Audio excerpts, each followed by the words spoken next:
tech space, and then helping entrepreneurs build their businesses and scale their businesses. So that's just in a nutshell who we are. I thought to share a little bit of a snapshot with you on a project that we recently did in the Mpumalanga region. So we understand AgTech plays a huge part in helping us creating those sustainable food sources. But at the heart of it is also the small-scale farmer. So it's easy for the big farmers to bring technology into their businesses, but we wanted to test with a small group of 25, turned out 23 small-scale farmers in the Mpumalanga region and Bushbuck Ridge to see how we can support them to adopt technology into their farming practices, to upskill them with sustainable farming practices and looking at how they can improve permaculture and the soil and production on their farms. By bringing in technology, agriculture best practices, and helping them, coaching them through it, we were able to link them with supply chain opportunities where they now present the products to local, I think the Spar is one of them, Boxer, there's an online platform where lodges and surrounding businesses can purchase from so that they develop and have access to this sustainable supply chain. And it has been a massive success. 90% of these farmers, and I'll show you some of the pictures. It's a very small project, but it has a massive impact on the ground. And I think that by linking the right agriculture or the AgTech products to our small-scale farmers in South Africa and potentially Africa as a whole, we will be able to fill a gap of food resources. So just one example, this is one of the young female farmers that we worked with who managed to secure a 19-year lease on school premises, and she is able now to provide products to local Boxer Spa, and she's supporting the school in their agricultural practices. One intervention that had a massive effect on a group of school kids. Same thing here, small intervention, allowing these small-scale farmers to access tablets, to have access to the internet, to connect them to AgTech products that can help them improve their farming practices as a fantastic outcome. We hope to do more of these projects. We're now seeing that this works in the Mpumalanga region, and there's no reason why we can't start adopting and bringing in these projects in our local Western Cape and Cape Town region.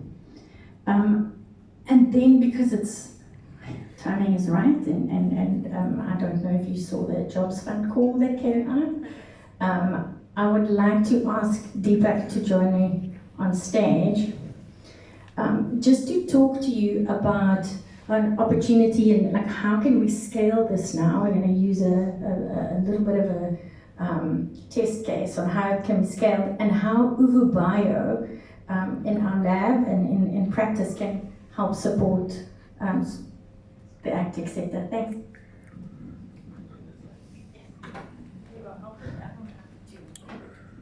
Good afternoon, everybody. So I'll take you through this very, very quickly and try to explain this, but although the intervention at the moment is pitched at a Mpumalanga initiative, it's replicable across various different environments. And our vision is that we want to do this in various parts of South Africa. So we've looked at it from a very simplistic perspective on what is required to uplift farmers in the region and to create more economic opportunities.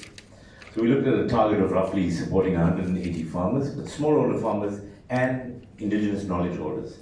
It's largely an excluded support program for those traditional healers because of the products that they produce. But there's huge economic value and there's huge potential for job creation if supported appropriately. So we're looking at supporting them on their farms, creating a complete entrepreneurial development support program and farmer development program. So it's providing the smallholder farmers with a proper training on agronomy, on how to manage their farms and how to improve their productivity, but also providing the necessary entrepreneurial support, technical assistance, business development support, etc.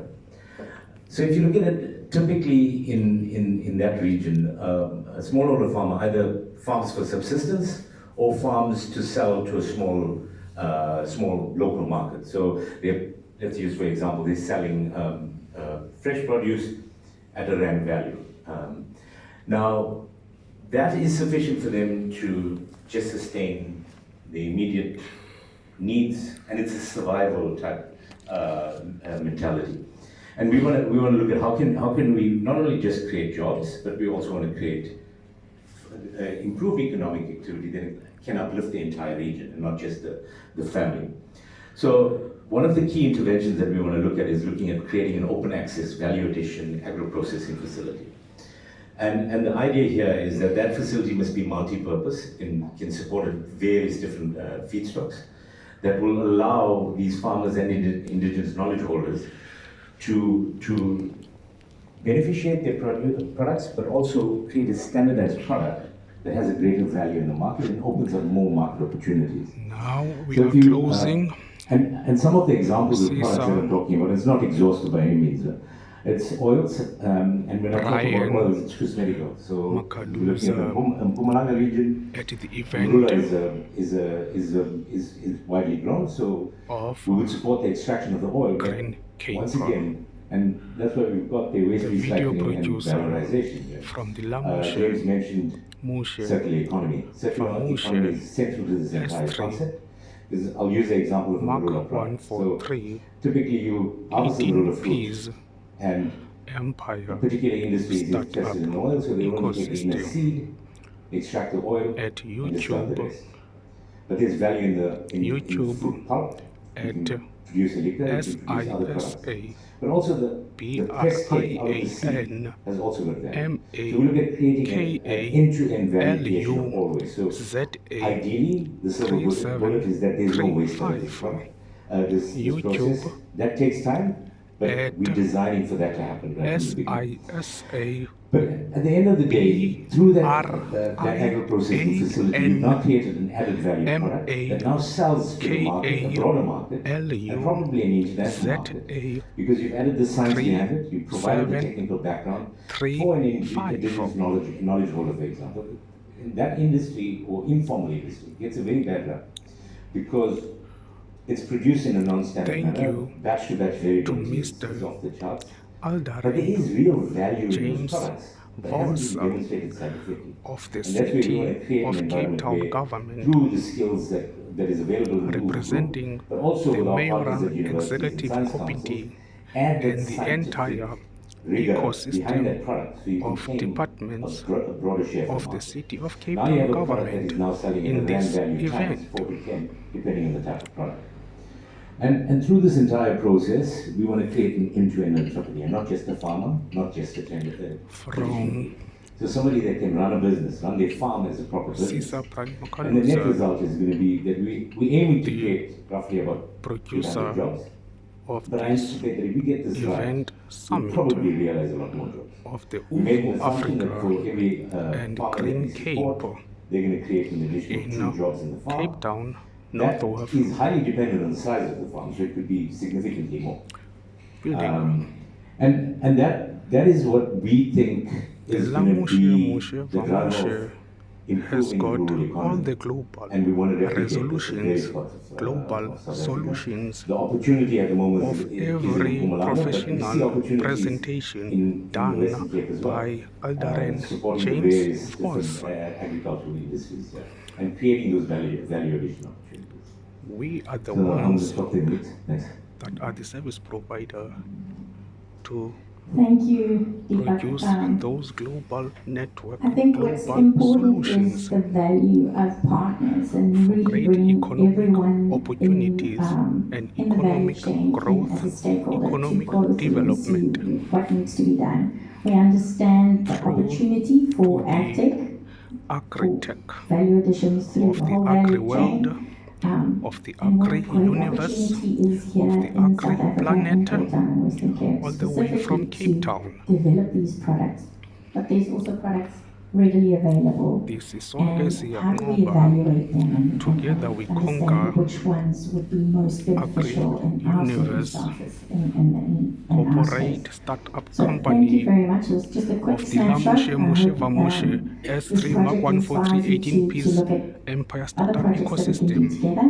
And Intrapreneur Service yeah, Provider we'll see you around. Thank you. at YouTube at SISABRIANMAKALUZA3735. I really enjoyed getting those insights, and it's truly amazing seeing all the impactful work that you guys do. It's always great partnering with you guys. I hope we can do more of these together. But now on to the next speaker. I think in the essence of time also, we will just save the questions for when we are networking, just as a conversation starter for people who are shy like me, surprise, surprise. But next we have a thought-provoking session from a leader in the climate finance and sustainable development. He is Jonathan First. He is the head of Policy Initiative South Africa. Welcome. Thank you very much. And just quickly my background, because I think it is relevant. So CPI, Climate Policy Initiative, has just set up an office in Cape Town, and I'm responsible for Africa. We're part of 7 offices around the world, a lot of them in the Global South. I think what's most relevant for today is that we run a program called CLIC, Climate Shot Investor Coalition, which is a sustainable agricultural program. Unfortunately, it doesn't apply to South Africa, it applies to a number of other African countries. And I think what we try to do there, one of the pillars is to raise or mobilize finance for agri-systems. So very relevant to the discussion today. So I understand that the audience is made up of, well, tech people, tech companies, but at various stages of development. So I really want to address fundraising.